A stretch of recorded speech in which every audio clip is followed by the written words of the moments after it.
It is just a huge honor for me today to be podcast interviewing two of my neighbors who are just about, 10 miles up the street. I'm down here in the very poor section of Phoenix. They're up there where all the money is in Scottsdale. You can tell by their attire. I can't even afford a jacket down here in Phoenix. On the right is Dr. Robert W. Mier, DDS MS. You know him from Dentaltown. He has 4,000 posts on Dentaltown. He completed his undergraduate studies at Albion College and received his dental degree from University of Detroit in '84. He then completed a general practice residency with a focus on oral surgery at Rhode Island Hospital. He then owned a private practice in Rhode Island from '85 to 2014. His journey to orofacial pain primarily began as a patient looking for answers and eventually led to a craniofacial pain center at Tufts University. He completed a one-year fellowship and then completed a master's program in 2011. Subsequently, he joined the faculty and was eventually the director of postgraduate education in orofacial pain. He returned to full-time practice in 2015 to the present. He has been an active member in the American Academy of Orofacial Pain, the AAOP leadership, and is currently the president-elect of the organization. Congratulations on that, Bob. That's amazing. And then to the left, Stanley E Farrell Dds. He was born in Toronto, Canada, completed high school in Scottsdale, Arizona, completed undergraduate studies at ASU, Arizona State University, attended Columbia University School of Dental Surgery, followed by a GPR at Montefiore Medical Center, an oral surgery fellowship at the University of Chicago. He then practiced dentistry with a concentration in oral surgery, implants, full mouth reconstruction, and TMD in Arizona for 12 years. He then attended UCLA's Orofacial Pain program and successfully received his board certification in orofacial pain. Since then, he's practiced orofacial pain in Scottsdale, Arizona. His practice evolved into the Head Pain Institute, a center for clinical excellence founded on evidence-based practices, research and development, and a center for learning to help keep general dentists and specialists on the cutting edge. Gosh, Stan and Bob, I know this is a dumb question, but I got a quarter of our listeners are still in dental kindergarten school. They're at AT still, Midwestern. I want to start out with just the basic. What is oral facial pain? Because, I mean, they already know, there's 12 specialties now, and it's a new one. So exactly what is oral facial pain, and why is it a specialty? You want to go ahead? Well, I think we can, kind of distill it down to the simplest situation, and it's kind of the diagnosis, management, and treatment, pain conditions in the jaw, mouth, face, and associated structures. Think of it that way. So I look at patients from the shoulders up. Any pain condition up there, we kind of, falls into our wheelhouse that we can treat. Problem is that specialty came about for a couple of reasons. One, a huge issue with access to care. There's not enough people trained in orofacial pain. So there's a tremendous shortage. If you look at maybe what endodontists or oral surgeons figure around 10,000 in the country, there's 250 of us that are board certified. So secondly, it's kind of out of the public view. Nobody really knows what it is. So I think, we need to publicize that understanding so people know who and what to refer to us. And then far as creating an improvement in, the educational component as far as the pathophysiology of understanding these conditions and increasing the evidence base to allow us to more effectively treat patients.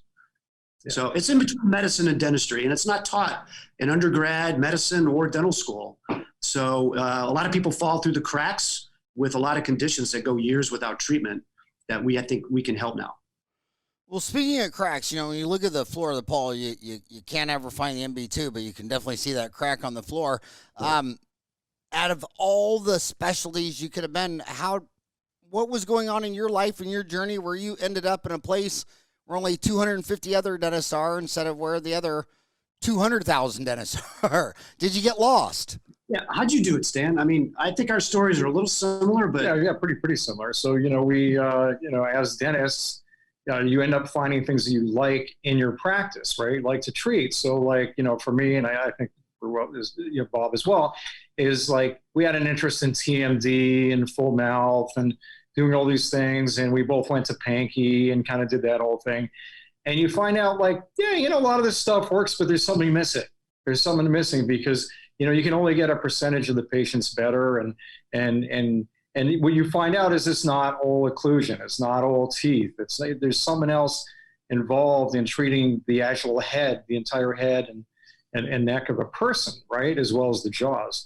And, when you get into looking into orofacial pain or medicine, you find out, there's a lot of things. The joint is a joint independent of occlusion and independent of these things, as well as the nervous system, the musculoskeletal system, all those things. And then once the further you get into, you realize, wow, this is more of a medical condition and less of a dental condition. But the thing is, as a dentist, you're not exposed to that. And that's the thing. A lot of the dental schools and a lot of the programs, they either aren't going into that territory, for whatever reason, but whatever reason it is that they're not going into the medical side of things, I think a lot is missed. And what we've found is that by going into that, into the field of, orofacial pain, which is more medical than dental, we're able to treat patients more comprehensively, and we get really good results. So our success rates are in the 90s for getting patients better with TMD. And it's funny because, for the longest time, dentists would be like, these are crazy patients. You can't get them better. You know what I mean? And what we're finding is a lot of these people are actually crazy or nuts because they're not getting better, and they've seen 3 or 4 different people, and they get frustrated, and their behavior becomes, erratic and weird. So they get labeled as crazy. So there's very few actual crazy people. It's mostly just they're frustrated with not getting better.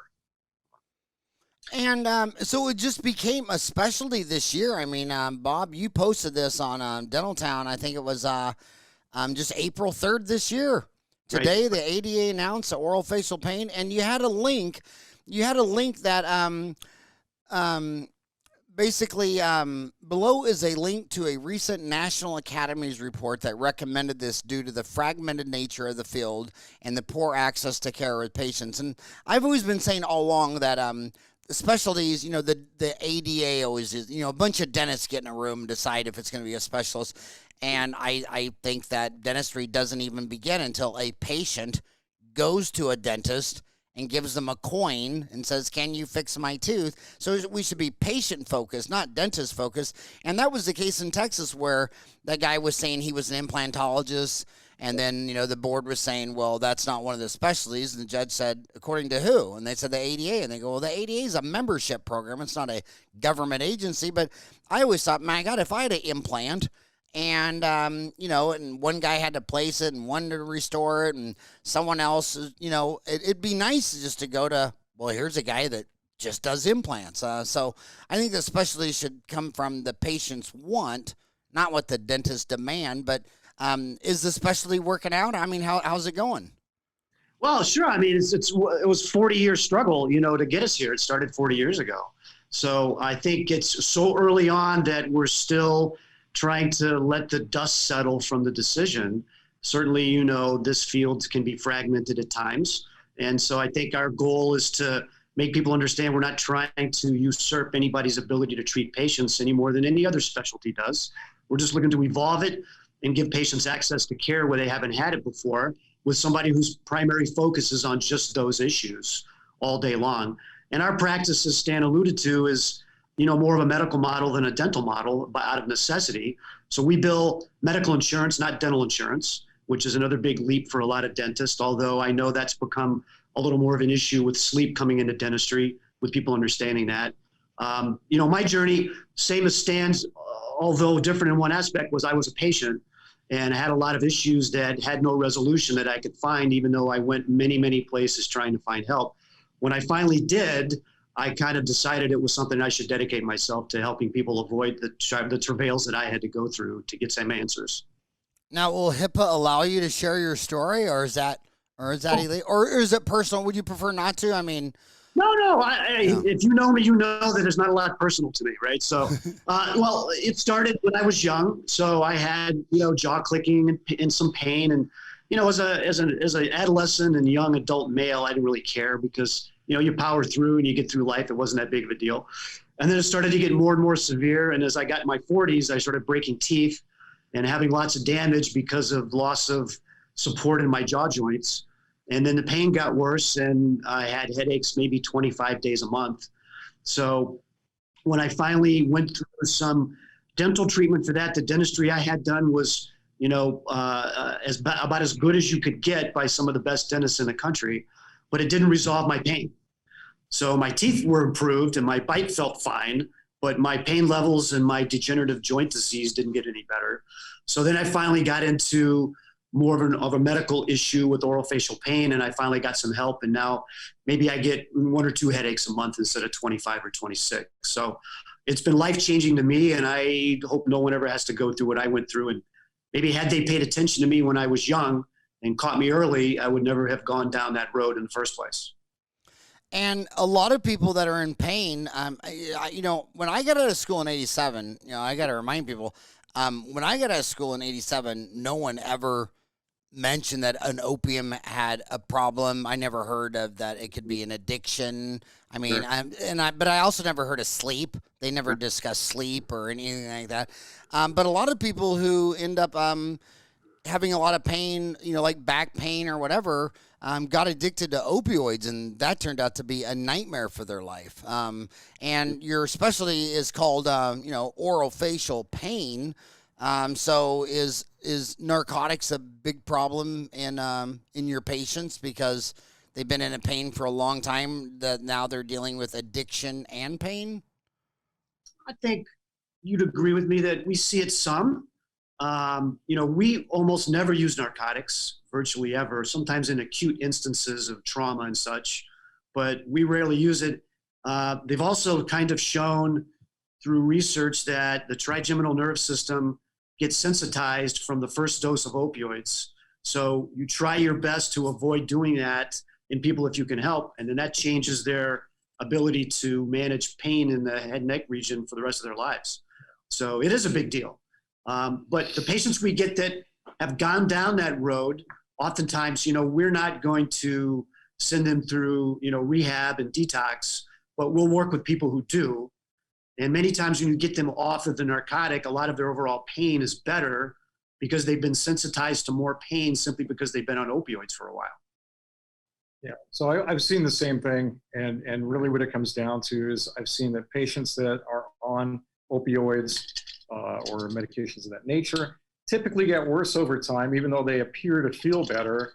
And obviously, they build up tolerance and they require more, and then they get the addiction issue. And they don't clinically get better. They actually clinically get worse because of the sensitization of the nervous system. And like Bob was saying, when we get a patient like that, I tell them that from the get-go. And I'm like, are you okay getting off the narcotics? And if they say no, I don't treat them because I'm not going to get them better. If they say yes, then we get them onto different medications that are more curative from a neurological standpoint, get them off the narcotics, and they get better. And that's success for these people. Right. So I don't want to get weird or negative or all that, but there was opposition to it. In fact, when you announced it, another townie, Ira Shapira, posted a big, basically a big rant that he didn't like it. Why was the TMD, why was there pushback? Was it just competition? Was it, where's the gist of their heart and soul coming from on? I think that's probably a whole nother podcast, Howard, to go through, but shortened down of dirty in my perspective is simply that there's a lot of history between a lot of fragmented groups that fall under that umbrella that treated those entities. And some of that is still continuing, I think, to spill over to some degree. But I think the main gist of it is that people were afraid that, the goal here was to try to stop them from being able to practice, which was not the goal in any way, shape, or form at any point in any of the conversations that I was party to while we evolved through this. So our goal was never in any way like the American Academy of endo or oral surgery or perio is not trying to tell general dentists they can't perform, those treatments, but you do it to a certain standard under a certain guise of evidence base that's been evolved. And that body of knowledge grows as time goes by. part of the problem with this field is the research has been very, difficult to interpret because it's not homogeneous in how they treat patients, how they classify diagnostic categories. So all of that has led to a lot of just random research that people choose to interpret in such a way to promote their way of practice. So nobody has a way of practice that's against the law or improper or inappropriate, as long as our goal is always to help patients get better. That's really what I care about. If a caring, compassionate doctor is able to render care and improve a patient, how is that ever a bad thing, right? So I think the goal here is to make all of these people who disagree finally find a way to get along and focus on the main thing, which is to get patients better. That's what I would like to see. As a president-elect, I would love to see us move in that direction so we can work with all these different groups and just help patients. That's what I care about the most. I've always agreed with you 100%. It's a fine line between a numerator and a denominator, right? And when people, the dentists just want to see it their way, and they don't want the insurance company to, but it's dentistry, it's specialists, it's insurance companies, it's government, it's employers, all divided by the patient.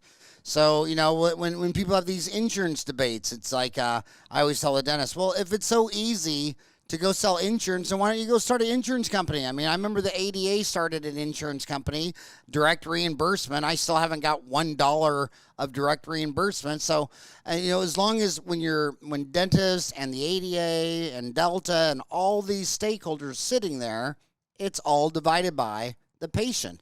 And that's why I say, think globally, act locally, and panic internally. If you, it doesn't matter if the ADA says especially or not.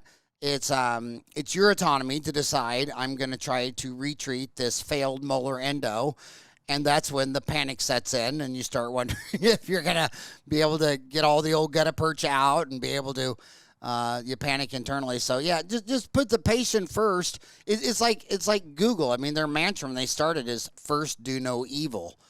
Which I thought was it's just pretty clear. I mean, because all technology, look at Einstein's work. You could use it to blow up a city, or you could use it to make nuclear energy. And I don't think we're going to get off coal and gas and petro without a nuclear component. So anyway, you got a lot of kids right here in your backyard. You got AT Still, and you got Midwestern. And a lot of the kids are coming out in the middle of a pandemic, and so after they can't find a job, and I've talked to so many dentists, they can't even get a return phone call. And I'm talking about in our city right here, there's nothing there. And so a lot of them are thinking, well, hell, maybe this is a good time to specialize. What would you say to some young kid at AT Still who said, well, I think I'm going to go specialize in this new orofacial pain that just became a specialty in the year 2020. Maybe it was an omen. What would you tell them? Okay. What would you say, Stan? So I would say it's excellent. I mean, it's like Bob was saying, underserved, 250 out of potentially 10,000, right?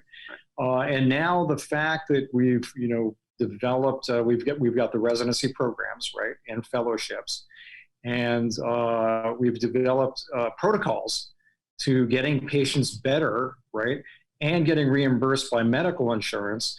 So really what it comes down to, it's a good growing specialty that at this point can be relatively profitable as well for somebody, so they can look at it as a career and say, hey, I'm going to go into a specialty. I'll be able to earn as much as, say, any of the other specialties like oral surgery or orthodontics or whatever. And if I have an interest in the science, because really that's the main thing, is it's a lot more cerebral, I think, than other specialties, because you got to keep up with the research, and every patient is different. You have to analyze them from a medical standpoint, which is different from dentists, because it's less technical and more diagnostic, and requires a little more cerebral, input, so to speak. So, I mean, if that's the type of person that there is looking for something to do, then I would say orofacial pain is good. If it's more of a hands-on technical person, maybe oral surgery or endo or things like that. might be a better path to go. But I think always, specializing, if you've got the drive to do it and the desire to do it, I think it's a good idea. So help explain to my homies what is an oral facial pain patient, and how is it different from, say you're an older dentist, just pretend, say this dentist is like 58 years old, short, fat, and bald, and practiced 33 years. No one comes to mind, but there's got to be one dentist like that right here in Phoenix and Ahwatukee. What is an oral facial pain patient, and how is it unique than what you might have thought of was, a TMD, TMJ grinder, clencher, migraine headaches, the traditional? Well, okay, so you may see the same thing in a dental practice as we do. Sure. But it's somebody who comes in, they got jaw pain, popping, clicking, headaches, pain behind the eye, right? Maybe a little nausea, things like that, right? And then, typically from a dental standpoint, you're like, oh, let me look at the occlusion. Let me do this exam, that exam, and whatnot. And then see if I get their occlusion better, maybe it'll get better, right? Make them an appliance, do some equilibration, things of that nature. And sometimes people get better with that, and sometimes they don't. But what we do is we're going to do a neurological exam. We're going to do a musculoskeletal exam of the head and neck. And then we're going to do a dental exam as well. We're going to look at the occlusion as well. And then we take it, all of it. And we take their past medical history, right? People with diagnosis of fibromyalgia or MS or things like that. Thyroid disorders, all these other things, they play into it. And if you don't take those things as well as the medications they're taking, you take all these things into play, you're not going to get an accurate view of the whole person, both medically and dentally, but more medically, And then especially from a musculoskeletal standpoint, you want to make sure you do the right imaging and really know how to read the imaging and know if they have, significant osteoarthritis or disc displacement, different types of DJD, and their history on that as well too, and like really get a whole picture, and then you diagnose them, and then you go ahead and you put together what you think is the best treatment plan for that person. And again, all your treatment plans are going to be different, right? Some get appliances, some don't get appliances. The type of appliances that they get, will be different based on their problem. And then, it comes into like, we do different types of injections based again on what's going on, and medications as well. So medications that we do usually prescribe are not of a narcotic or an addictive nature. Most of the medications that we do prescribe are specifically for the problem that we see that patient has. And we know that at some point we can get them off the medications once they're feeling better.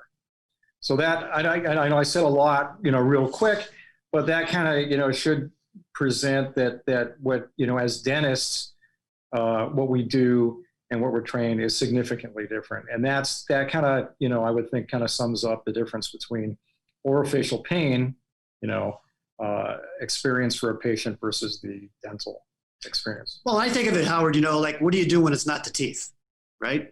So we see a bunch of patients that have already been through those failed attempts.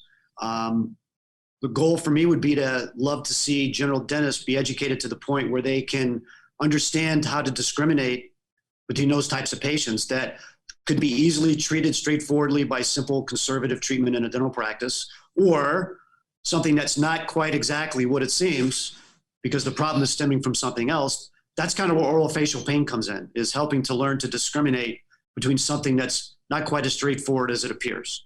So those patients don't go through multiple failed attempts and delays of sometimes years in trying to get resolution or even just a diagnosis. And we treat a lot of neuralgia and neuropathies, and those can be difficult. And every class I've ever taught, we've all got x-rays showing patients with 30 root canals where they chase the pain around the face, and no matter what they do, it keeps coming back, and then they keep doing another root canal. So rather than treating a patient like an annuity, you make a diagnosis and treat them appropriately, and then they can have pain relief, or you refer them to a surgical approach that might resolve the issue as well, but that's all part of the diagnostic thing. So I think we spend most of our day kind of playing Dr. House. And, so it's a cerebral, as Stan said, profession, but it's not physical. But most of what we do is from history, consultation, exam, and then we render the right treatment after we get an appropriate diagnosis. So the diagnosis is really the goal of what we're after. So you said that orofacial pain is the bed, bath, and beyond the teeth. Sure, that's a good way to look at it. I'll go with that. You didn't hear it from me. I'm going to attribute that to you, Howard. Yeah, but I'm going to say we don't have a 20% coupon like bath and beyond. Yeah, we don't. Yeah. Well, one thing I always notice at bed, bath, and right. I love that, it's beyond the teeth, because I always wonder, whenever, you get dragged into Bed Bath and Beyond, you always want to know what the hell's the beyond part. But when you were talking, it just rolled out a whole bunch of clusters of autoimmune disease. You said fibromyalgia, thyroid, MS, arthritis, rheumatoid arthritis. The only thing you didn't say was celiac, sprue, and diabetes, because I've really fascinated by a paper I was reading that once they started doing 23andMe and getting big family trees, they started finding out that if someone in your family has MS and diabetes and thyroid issues, if you expand the tree big enough, you'll find them all. And so families, with health histories, when you see someone in your office with, say, insulin-dependent diabetes and his mom has arthritis, I'm kind of looking at this person thinking, God, if I had the DNA of all your whole family tree, I should be able to find the whole cluster. So my question is a big part of orofacial pain an autoimmune disease? No. It can be, due to trauma, right? So you can have post-traumatic type things, whether it's neuropathies or musculoskeletal. And those are probably easier to treat than inflammatory diseases or autoimmune diseases. And those become trickier, to get under control, but we can get them under control. So like, for example, with a fibromyalgia patient, I usually have a disclaimer I kind of give them or rheumatoid arthritis type patients. I say, look, I can get your pain better, but I'm not going to get rid of it. You're always going to have some level of discomfort, right? So, but if we can get it so that you can function and you're feeling better and your pain levels are at least, 50% better, and I mentioned that to them, they get all excited. They go, 50%, I'll take that in a minute. They get excited. So, it's a matter of knowing, who these people are and what they have. The other thing you mentioned, clusters. So we have something called comorbidities. And there is a lot of comorbidities with some TMD patients, such as migraine, depression. What else? Well, so I want to interject one thing, Howard. So you alluded to it earlier, but one of the other things we get a lot of training in our programs is sleep. So all of those sleep, sleep, sleep disorders, sleep medicine. So we have to be well versed in that because, when you look at research, one bad night of sleep predicts 2 weeks of increased pain levels for any pain-producing entity. So if we don't pay attention to that, then many of our patients are going to be resistant to improvement. That includes fibromyalgia patients, rheumatoid arthritis patients, because a lot of research has been done on those two groups. If you get a fibromyalgia patient being able to sleep more effectively with less arousal, more restorative sleep, they're immediately going to feel improvement in their overall condition, because fibro has a big issue with just pain processing. And then genetics. So a lot of TMJ, orofacial pain, has a genetic kind of umbrella over it. So we're starting to identify, phenotypes in the genetic code that predict onset through some big studies being done in East Coast that are fabulous, still ongoing, and they're still, uncovering data and mining it for answers. But we're starting to get some predictors to who would be susceptible to the onset. And it's like anything else that's genetic. If you get the right set of switches flipped in your life, environment, then you're going to start express symptoms. So some of that plays into a lot of these entities as well. When you guys throw around the word arthritis, is that always rheumatoid arthritis, or do you break up arthritis into different deals, and does that come into play diagnostically? Someone who has rheumatism versus just old age arthritis? No, it's usually osteoarthritis is the most common type of arthritis. There is different types of arthritis, right? Some are more common than others, right? And rheumatoid is not hugely, common, but we'll see it occasionally, right? And it presents differently, and usually they have problems elsewhere in their body, and that's kind of the clue that that's what's going on, as opposed to osteoarthritis, where you may see it in just one joint, right? and it can be really bad, and they may have it one or two other places in their body, but it's not a systemic thing. Sure, and you look for it in children. Rheumatoid arthritis can hit kids, and then there's another entity that we find a lot more now because of the advent of CBCT. And I know you had Dr. Tamimi on, who's fantastic. So it used to be called Cheerleaders disease. Then it was idiopathic condylar resorption. And so basically it's a rapidly evolving loss of volume in the bone and the condyle of the jaw joint in adolescents, primarily females. It can be up to 5-to-1 predilection over males. And then if you appropriately treat them conservatively, that process will burn itself out, and then they'll stabilize and they can live a long life without a surgical intervention. Untreated, a lot of these kids end up needing, total joint replacement. So I think that's a travesty to let kids evolve to a point where they need a joint replaced before they're 20. That's horrible. So all of those fall under that issue, sort of as a side branch off the arthritic issue. But those are things we're vigilant for. So if a young lady presents with, clicking and joint pain or intermittent locking or a sudden bite change, that's the first thing we go to look for. Oftentimes orthodontists will see those kids because they present with a malocclusion, when in reality it's a joint-based issue that had nothing to do with the teeth. So we always like to work together with our orthodontic colleagues to identify those kids and treat them efficiently and effectively and let them have a normal life. So that's so part of the diagnostic issue when we start. Wow, I missed the cheerleaders syndrome. I never picked that one up in dental school. Now I'm worried that there might be a water boy syndrome. Could I be susceptible? Waterboarding syndrome? Water boy. Water boy. All right. I didn't make the team, but I was the water boy. Is there a water boy syndrome that I need to start looking out for? That was you may be case 0, Howard. We'll start with you. Maybe case 0. My gosh. Does any of this, in your diagnosis, you talked about the different exams you did, but as far as imaging, what is your routine imaging, and does much of your diagnosis show up on like a CBCT, or talk imaging in your orofacial pain? Right. Yeah. Okay. So, preliminary, imaging is a CBCT.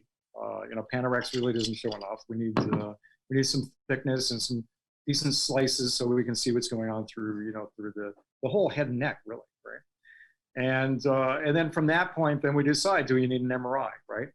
But the CBCT is pretty good. You can see the airway, obviously, and we get cross-sectional analysis of the airway. So being that we look at the sleep condition as well, that's important. As far as the joints go, it shows us joint positioning, the condition of the condyle and the fossa, some of the other details involved in what's going on with the TMJ.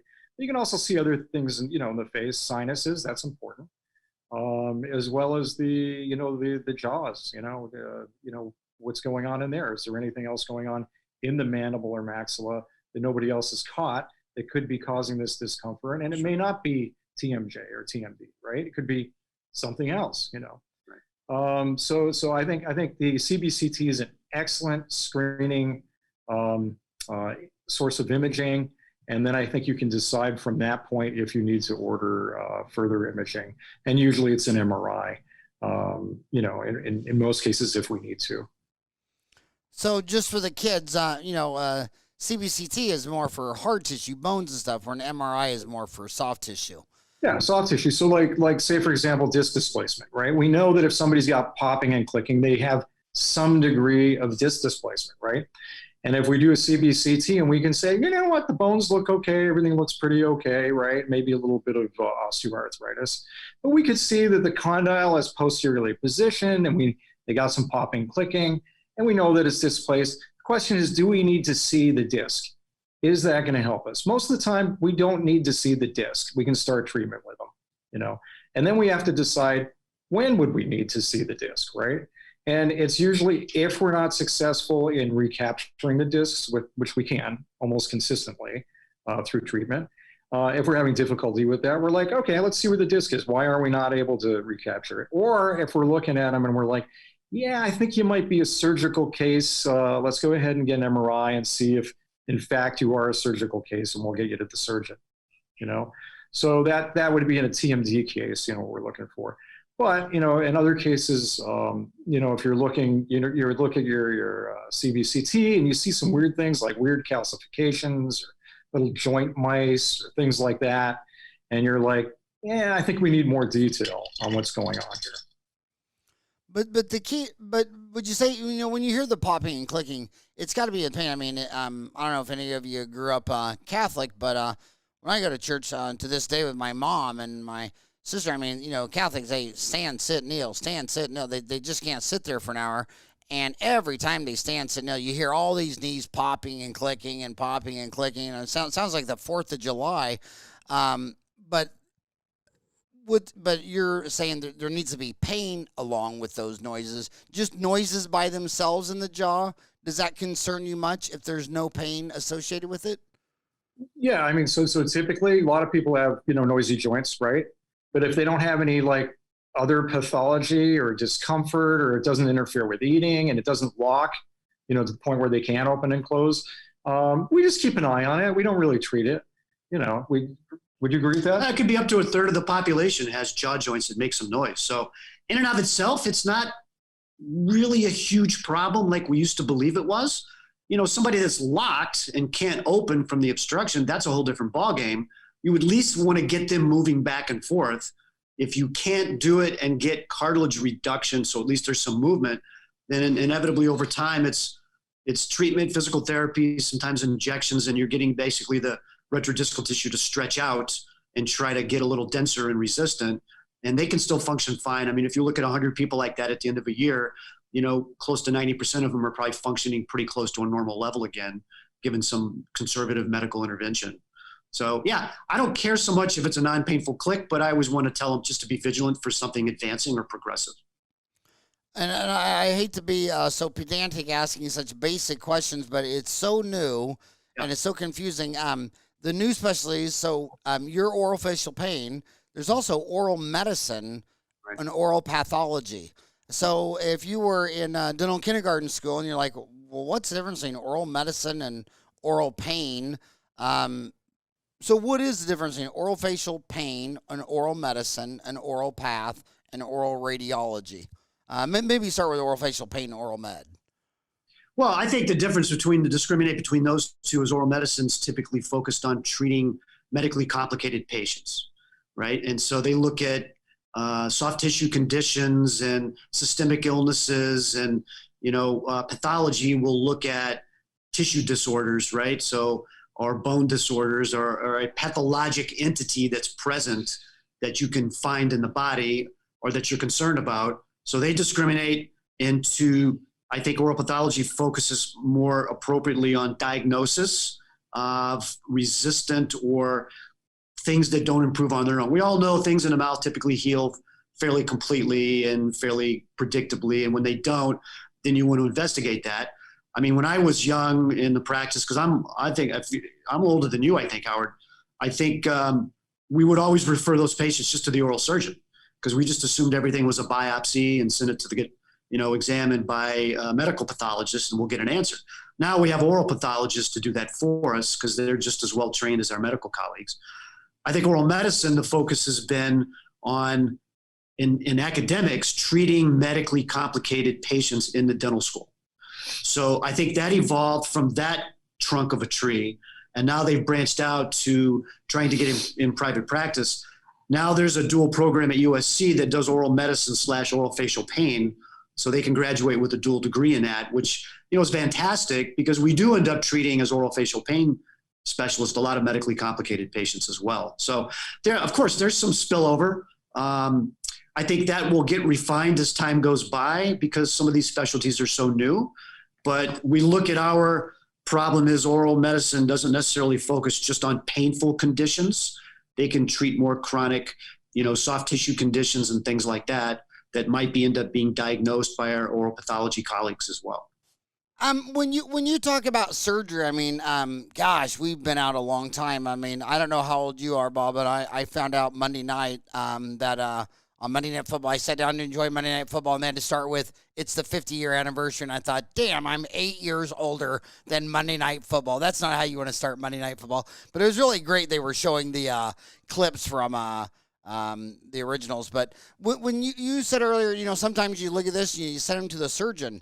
I mean, we're old enough to remember when in Dr. Kent back in Louisiana State University, they were doing disc replacement surgeries and things like that. And that was pioneering work 3 decades ago. Is that a thing now? Or are there a lot of more joint surgeries, disc replacements, condyle stuff? Or is that still got a long way to go? Ooh. You want me to respond to that first? Yeah, go ahead. Well, Go ahead. so there's a couple problems with that, right? So we've learned over the years what worked and what didn't. So now I would say maybe 1% of our patients end up having to face a surgical potential. It's gotten much better as far as it used to be, 80% of them went to the surgeon. The other problem is that there are very, very few surgeons that are well skilled at this, because it's not a focus of undergrad training or postgrad training in surgery. To my knowledge, it wasn't at Tufts. I'm not aware of any program that does. The number of surgeons across the country that are highly valued for their skill at this, you can probably count on 2 hands. So that's an issue. So I'm happy to say that I don't have to send many patients to surgery, but most of these practitioners are fairly advanced in age in practice. They're not going to be around forever. Who's going to pick up the gauntlet and run with that, the torch, and run with that from that point forward? That's me being Midwest practice for a little while, East Coast practice for a long time, and now out in the Southwest for a short period of time. That's been my perspective from multiple places across the country. But out here, Stan may share his thoughts, but I don't think it's a whole lot different than what I said.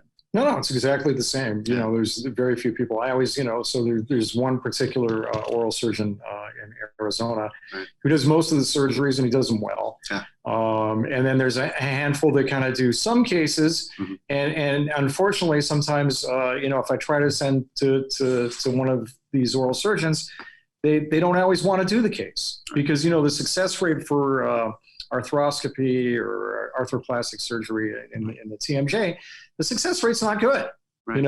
And so how many surgeons want to do surgery that they know that their success rate statistically isn't going to be good? Not many, right? So that's one of the issues that we run into. And that's one of the reasons that the tendency right now is not to do surgery. Most of the surgeons they're one extreme or the other. They'll do something called arthrocentesis, which is really just flushing out the joint with a large amount of fluid, and patients always get relief. The question is, how long do they get relief, from it? And then the other extreme is total joint. And that's kind of, where it's at in oral surgery, is like you either just do the one simple arthrocentesis procedure, or if they're really, really bad and nothing else works, you do total joint. And that's kind of the spectrum, for most oral surgeons right now. And there's very few oral surgeons that are comfortable doing the total joint procedure. And that's, just like what Bob said. Right. So who's doing most of them out here? Is it Bob Guyette? Is it Reed Day? Who's doing most of them? It's Reed Day. It's Reed Day? Yeah. The Harvard dentist. Yes. The Harvard dentist. So you got that right. But I'll tell you, he's a very skilled joint replacement surgeon. He really is. Yeah, and I've been in with him on a number of surgeries, and I just enjoy watching what he does. He does a great job. Right. Very professional, excellent technique and results. And he gets I think a lot better results than nationally what's been shown in the research as far as the success rate for total joint or even arthroplasty. Right. Well, I cut my teeth in Boston with a guy from Harvard also, in Mass General, David Keith, who's a phenomenal surgeon. I know you're old enough, Howard, to remember we went through a period of time where they did a lot of replacements with a compound called Proplast. And so that ended up being that was Kent's though, wasn't it? Right, but those all broke down and migrated through the tissue, and it was a nightmare for many, many patients. David Keith was one of the guys that did a lot of work repairing those patients and getting them back. So I've seen, unbelievable cases be resurrected from just just a horrible situation to lifestyle back. And that impressed me. When you need guys to do stuff for you, you need somebody that's been able to do it enough to do it predictably, because those patients are just absolutely at the end of the road as far as options go. So. Yeah, it was a neat experiment, but it had a lot of problems with it. I mean, he tried. I think he was a pioneer, but I think it's safe to say it definitely didn't work out very well. That's what's happened with other TMJ surgery. You know, we've learned over the years what works and what doesn't, and what works is probably a lot less surgical intervention than we used to do. Yeah. But Reed's the man in Arizona though for that the 1%. Yeah, absolutely. Yeah, that's cool. Yeah, I know patients personally that went to Reed to have orthognathic surgeries and things like that, and turned out very, very, very, very well. So you also, Bob, sometimes the time you're talking about digital scanning, 3D printing. Do you guys use that technology too? Well, I'll tell you, I'm going to let Stan talk about that, because one of the reasons I came here from where I was before was purely the model that Stan's developed in this practice of orofacial pain, part of which he'll talk about the digital aspect of that.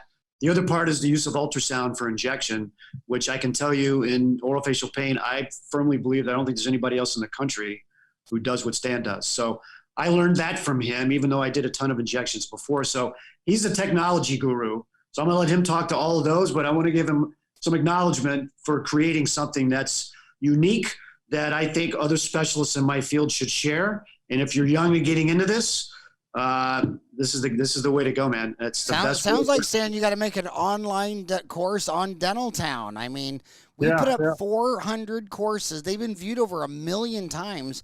And we started that in 2004. I've never had an original idea. I mean, I became a dentist because my next door neighbor, Kenny Anderson, was a dentist. And I thought it was more exciting to watch him take an x-ray through a tooth than my dad make a hamburger at Sonic Drive-In. But my gosh, when I was driving, when I saw that University of Phoenix online, I think they started in 2004. And I think I had to watch it for 5 years before I started that. But my God, the pandemic has really, online CE has exploded. I mean, but hopefully, Stan, you'll tell us about it now and someday make a online CE course for us. Yeah, no, we've been talking about that. Getting more involved in doing that, and as well as eventually doing some hands-on training. Here at the practice. So because you're starting that.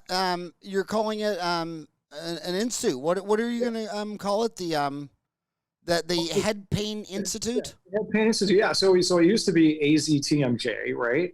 But we do so much more than just TMJ, right? So everybody's like, well, you do sleep, you treat all types of head pain and neuralgias and neuropathies, and all sorts of things like that. We even treat cervical dystonia, because that's all part of what we're doing here. So did you officially drop AZTMJ? I've always known you as AZTMJ. Is it now the Head Pain Institute? Yeah, it's Head Pain Institute. So we're phasing out the AZTMJ and moving it into the Head Pain Institute. And the reasons we picked the Institute is because we're going to start publishing. We've already started the process, right?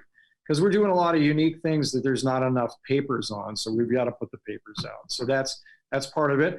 And then other people are going to want to learn what we're doing. So we're going to start teaching them how to do these things. So hence the Institute. And that's what we're looking at. But as far as the technology goes, 3D intraoral scanning, that's the wave of the future, right?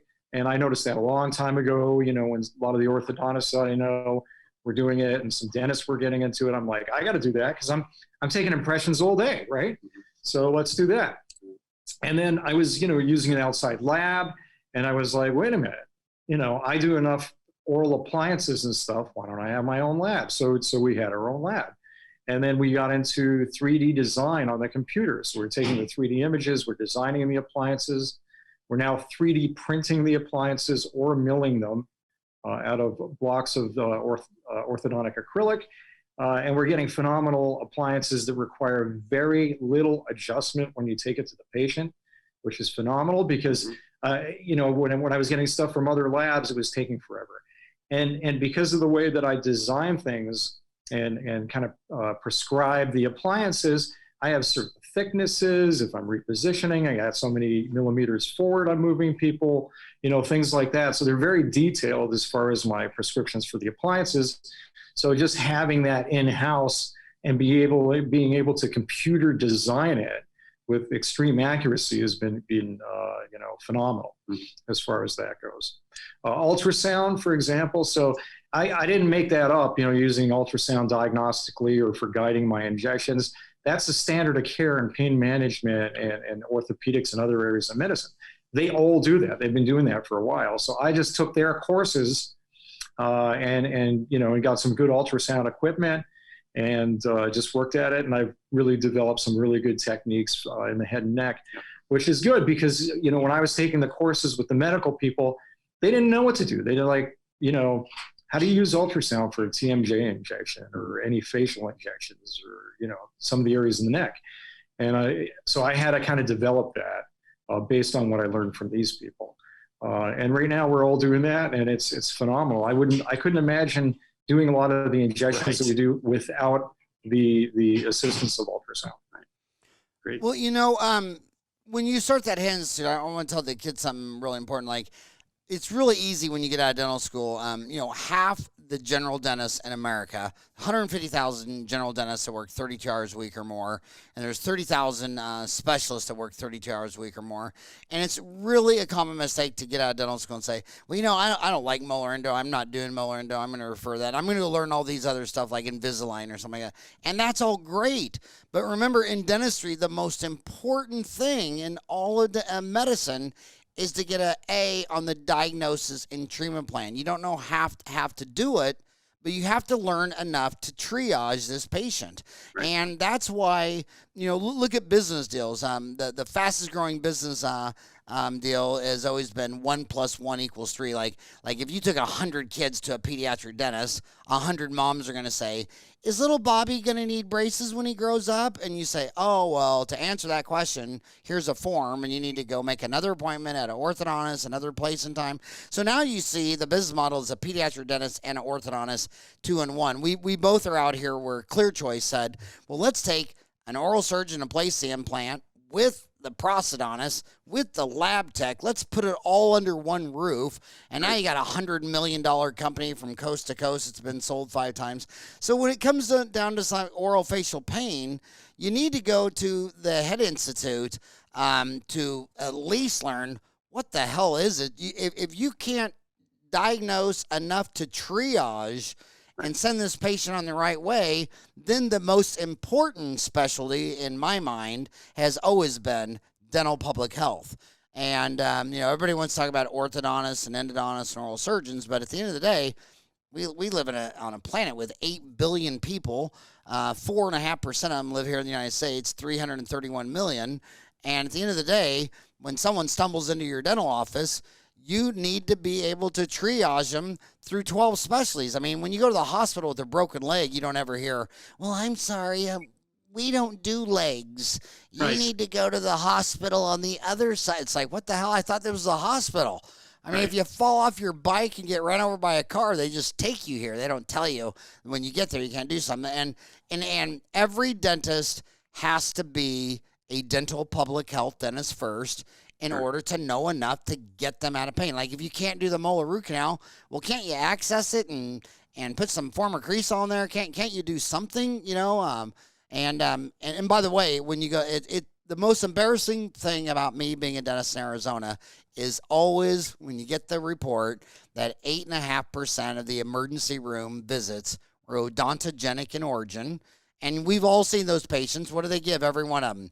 28 tabs of Pen-VK, 16 tabs of Vicodin, and I kid you not, when I tell people this, they don't even believe the story. I had a person walk in one time with a 2-foot by 1.5-foot x-ray that they took of their head for a toothache and still end up just giving them Pen-VK and Vicodin. But we got to be better triage. So I really hope you do this the Head Institute, and I really hope you make a course on it because it's great marketing. I mean, like Pinky had a problem in Dawson where they were trying to sell you to come down there for a week.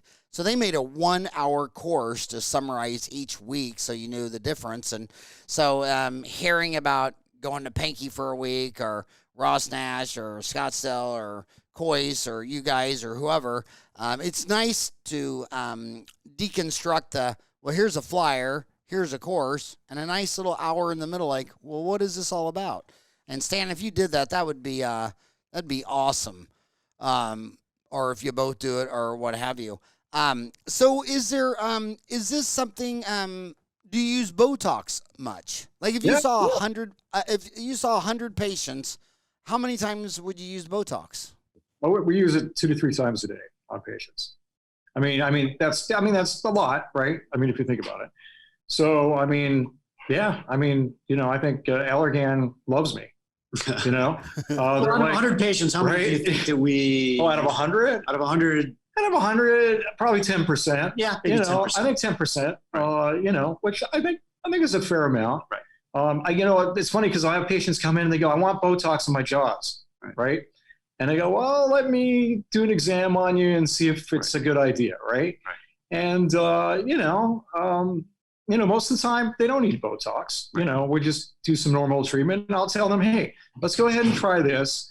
But if you're still really tight and you can't relax your jaws and you notice, we can use the Botox to loosen things up. Sure. But it's not a first line, and I think one of the things that got out there, I don't know how it got out there, but there's a handful of dentists that's where they first go. Right. Bang, Botox. We're going to Botox your jaws, right? And yeah, it usually works, right? Because, if you decrease the muscle activity in the jaws, you're probably going to get some improvement. But it's not really solving the problem a lot of times, because you're not doing a full diagnosis. Well, it's like a lot of things in dentistry, Howard, you've seen, right? It got promoted as a profit center. So again, you can say anybody that has TMJ, and I don't know what that is in my life anymore. It's a horrible term. It's like going to the doctor with leg pain and he says you have knee, right? So I don't know what that means either. It's like go to the doctor with leg pain and he said you have knee. Right. So I love that joke and I've never heard it. Awesome. You heard that? I did not create that. Gosh, I have never heard that joke. That is, I'm stealing that right now. Well, you got it. Oh my God, that is awesome. Well, and as far as, but one thing I do want to say about TMJ, I know that the endodontists don't like the term root canal, so they're trying to get us to use endodontic therapy. Right. The periodontists don't like deep scaling, deep cleanings. They're trying to do periodontal therapy. And the TMJ people just point out that just means there's a joint, at least say TMD, a temporomandibular disorder. But the bottom line is, what did I say at the beginning? You take all these specialties and you divide it by the patient, and you're patient-centered. And when your patient comes in and says, do you think I'm going to need a root canal or do I have TMJ? That's just their language. So just learn to speak their language. And I've also noticed that the most successful dentists were usually not the ones making 4.0s in the front seat of the class. They were usually the guys in the back that were in fraternities and drinking and made C's, but they could talk to people.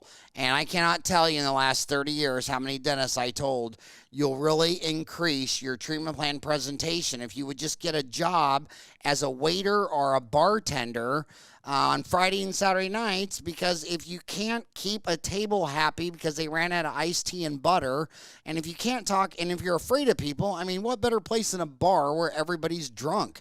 I mean, just learn how to talk to people. And they're going to use TMJ, root canals, et cetera, et cetera. I totally agree with that 1,000%. Communication is the key to successful practice. And I want to ask another question. I mean, we're in America. In America, I've lectured in 50 countries, and this is a vastly different country in so many ways. I mean, number one, our people eat half the prescription pills. And when you're in America and you have a problem, at least half of America is going to say, well, obviously there's a pill for that. Didn't anybody study this disease and make a pill? So I know they're going to ask you, well, obviously there's some new fancy medication that will cure this. Are there any new medications that have got you excited? Did pharmacology help you in any way? Yeah, migraine there is. For orofacial pain, I mean, we use a lot of drugs that have been around for 50 or 60 years. Some of them we have evolved in pain treatment to use off-label, indications for it. So you have to be versed in what the side effects of those drugs are. But in migraine, they now came out with the first new class of drug in 25 years. So they're called CGRP drugs. So they work as an antibody or as a gating mechanism, basically, to help abort headaches. And it's given hope to people who are resistant to medication improvement for migraine for their whole lives. So it's been a godsend for a lot of people. Oh. And then off-label with this medication, people are having less pain pretty much everywhere. Yeah. So, I mean, say that again. So with medications, there's the on-label, the effect that it's intended and been researched, right? That's on-label, right? And there's off-label, like, medication works for something, but it's not really been studied and it's not the purpose of the medication, but it works, right? So same thing with this medication. So we find that people who take these CGRP medications just have less pain in general, because the CGRP is a pain modulator. Right. So CGRP is this is all new for me on the CGRP migraine treatment. And is that mainly, what does the CGRP stand for? Calcitonin gene-related peptide. Damn. I don't even know if I want to even ask my brain to remember that one. Right. So that's a new one, huh? And is it, do you like it? Is it successful? Yeah. I've noticed it's like phenomenally successful. Been exciting for us. Yeah. Big thing for you? Yeah. My God, you guys are teaching me a lot of this. And another one they're gonna ask. I feel like I know my homies pretty good. Is can you make a living at this? I mean, if you decided to be orofacial pain, and I'm gonna asterisk that is, yeah, I get it that you can have a practice limited veneers if you're Larry Rosenthal and APA in your downtown Manhattan where the metro's 10 million people, but I don't think you could have a practice limited veneers in Eloy, Arizona. Do you need to be, we're in a metro that just passed 3.8 million people. Do could you make a living at this in Wichita, Kansas, where I'm from, with 400,000 people, or would you need 3.8 million people to do this full time? It's tougher. I think you need again, because, and I think one of the biggest reasons is education, right? Not a lot of dentists and physicians know that we're available to refer to, right? And they don't always know. And if they do, they don't know, well, what do you do? What are the types of things you treat? They're not as educated on that. And then the general public definitely doesn't know what we do. Right. You know what I mean? And it's even more confusing for them if they type in like TMD or TMJ and stuff like that, because there's so many people, physical therapists, chiropractors, dentists, all sorts of people that are doing their own little version of how to treat it. They wouldn't know that there's like a specialty that treats it, right? So educating the people has been a big issue. So to get back to what you're asking, because of the lack of knowledge of what we do, we need a larger group of people. So I figured, typically it'd be one of us per 1 million people, right? At this point. But at some point, like they're saying, there should be 10,000 of us. Once I think everybody's educated, practitioners as well as the public, yeah, the demand's going to be huge, and you can open up in smaller communities. But I think right now, since it's not really understood what we do, being in a larger metropolitan area is kind of where we have to stick to. Do you agree with that? Yeah, I do. I think just right now, though, because we just achieved specialty, I go back to what you said earlier, Howard, about numerators and denominators. So if we conservatively look, and I mean conservatively, at just orofacial pain problems, so I'm not including headache generalistically in that, or movement disorders in that, just orofacial pain, neuropathies, neuralgias, joint problems, muscular problems. That's easily 3% of the population. So we're looking at 10 million people across the country with 250 guys, right, or gals. So as this evolves up, a town like Wichita at 400,000, absolutely. I have no reason to believe or doubt at all that you could make a good living in a town like that, because it's going to take a while to ramp up all those doctors. If you get in now and start at the bottom of this field where it's fairly early as a specialty, you have every opportunity to put yourself in a position where you can do extremely well in your life as for a practice. I think I've worked, in an academic center. I've had my own small mom and pop private practice with this field. I've worked in a big group practice with multiple offices, and now I've worked out here with Stan. And So I've done well in all of those practice types. So there's no way that unless you don't practice effective treatments that you're not going to be able to do well. The bigger the area that you practice in population wise, of course, you're just going to draw more patients. That's natural about anything, right? So yeah, you can do that, but you're not going to open as a general dentist in a town of 10,000, like you would there, and be able to service the population, because it's only a percentage of the population that needs your service. So. And I just want to say one other thing. We're talking about terms. These patients, they call them, they call them root canals, not endodontic therapy. They call them, I need a deep cleaning, not root plane curettage. They call it TMJ. Is like calling, how did you say it one last time? It's like calling. It's calling leg pain, just you have knee. But another term that I think confuses a lot of my homies, and you got to think about it, is the word holistic, because when holistic is used, how I see it being used is, they don't want to, they went to the doctor, they got a problem, and he said, take these pills. I was talking to a lady this morning, and her whole problem with the whole treatment plan is she would need to take 4 pills. And I said, well, if he told you could just take 1 pill, would you have done it? And she said, yeah. So I was amazed that this lady shut down the doctor because it was 4 pills instead of 1. But to me, the term holistic means is, no, I'm not going to go take a damn pill. I want to treat it other than a pill. Maybe they had other diseases where the pill didn't do anything.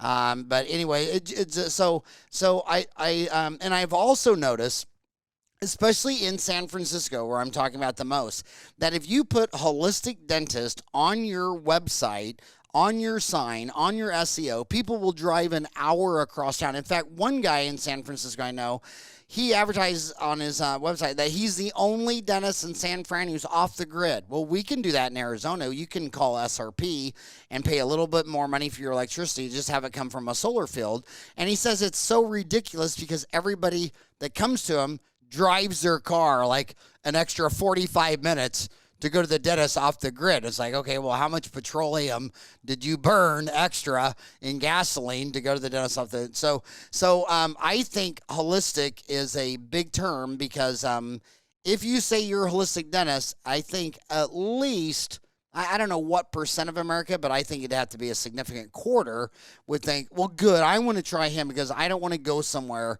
where they're just going to give me a pill. So remember, talking to patients is very, very difficult. There's a lot of slang. And then, when I've been in like Japan, Korea, Vietnam, every person in Japan is Japanese. When you go to Korea, everyone's Korean. When you go to Vietnam, everyone's Vietnam. But in the United States, you got 330 million people from all 208 countries. There's a lot of slang. So when you're coming out of school, don't have any of these words that just shut you down when someone says holistic, or I don't want to go to a surgery. My sister had surgery and that butcher ruined her. Well, okay, that's where we're starting. We're starting with a human being, and this is how they're thinking. And I just love it. So I can't believe we went over an hour. That was the fastest hour in my life. Was there anything, Stan, and that you and Bob were thinking that you wanted to talk about that we didn't talk about or didn't get to? Or covered everything. I mean, it sounds like. I mean, what do you think? Yeah, absolutely. No, it's fine. I think we covered a lot of good points. It was a huge honor that you guys would take the time out of your busy day. And Bob, thank you so much for 4,000 posts on Dental Town on all things orofacial pain and dental sleep medicine. That was the only thing we really didn't talk about. Why don't that just be your final deal? Your practice says practice limited to orofacial pain and dental sleep medicine at the Head Pain Institute. We didn't talk about dental sleep medicine, so why don't you both just finish with that? Stan, give me your rant on orofacial pain and dental sleep medicine. Yeah, so I mean the sleep part of it, it's probably very similar to what a lot of dentists are familiar with, right? There's the dental part of sleep medicine, and there's the medical part. But the medical part comes first, right? Because if somebody has sleep apnea, which everybody thinks is like, this huge thing, it's not that big. It's like 4 to 5% of the population. Most people have snoring. I think it's around 30% have snoring. That's more popular, but there's a misconception that people who snore have sleep apnea, which is not necessarily true, obviously, statistically. And a lot of dentists are being, you know, kind of like led down the path that like, you got to get into the sleep thing. There's tons of money in sleep thing. It's great. Everybody's got to sleep. You know, I don't know how true that is. You know, when I talk to dentists that are getting into it, they're like, yeah, it's not as big as they said it would be. And I'm not really getting reimbursed by insurance like they said it would be. And now, being that I've been doing it for as many years as I have, and I guess as far as you, it's part of the practice. It's it's a good part of the practice, but it's maybe 5 to 10% of the practice, right? So really, it's head pain and all this stuff and TMD. That's most of what we do. But the sleep stuff, what it comes down to is we do an analysis on them. If they have a sleep study, great. If they don't, we get a sleep study, because one of the questions is, do you have sleep apnea, or is it just snoring? What's going on, right? Or is it one of the other, 70 sleep disorders that exist, right? So it really comes down to determining what is it from a medical standpoint that you have that's due to sleep. Do you need to see a sleep physician, whether it's a pulmonologist or a neurologist, right? And if you've already been through that route and you can't tolerate the CPAP machine, right, then we're going to say, okay, are you a candidate for the oral appliance, right? And we have ways of figuring out if that's, appropriate. And if it is, we tell them, look, this may or may not work, right? We'll go ahead and do it for you. And we are able to get it usually reimbursed through insurance because we deal with medical all the time. And that's it. And I think because we're really good at determining whether or not we think they're going to be successful with an oral appliance, the success rate's pretty high, right? And we've got a few appliances that we work with, and that's it. So it's not too complicated. It's just a matter that the complicated part is figuring out, is an oral appliance, are they at that point where it's appropriate? And if it is, do we think it's going to work? And then as far as, ordering it and fitting it and adjusting it, that's pretty straightforward. Well, my last and final question is, Stan, is how can you say you were born in Toronto and you went an hour without saying A? Well, I've been here that long. But I'll tell you, when I go back to visit apologize. family. No, I know. I apologize. Sorry. Eh? So there we go. So I'll tell you, every time I go back and visit family, I come back and I'm back. I'm back in the swing. Back way. Yeah. Oh my God. It's like I got to readapt back into the U.S. Right. And how do you morally justify a Canadian dentist choosing their number one sport to be hockey, which knocks out more teeth than any other sport? Isn't that kind of mixed values that you're a dentist and you like to watch people get their it's a job security, right? It's an annuity. It's like having a bowl of candy at the front desk, right? So do you like the new the new coach they got at the hockey team here, the Arizona Coyotes? I don't know. I gotta say something. I gotta be honest. As a Canadian, I don't follow hockey as much as I should. Oh my God, they got a new guy who everybody thinks he's going to get us a big Stanley Cup. But again, I know you guys are busier than a one-armed dentist. Thank you so much for coming on the show today. It was just an honor to podcast you. It was very informative. Thank you so much. Thanks for the ask, Howard. Good to see you. It's been a pleasure. All right, have a great day. Take care. Thanks, guys.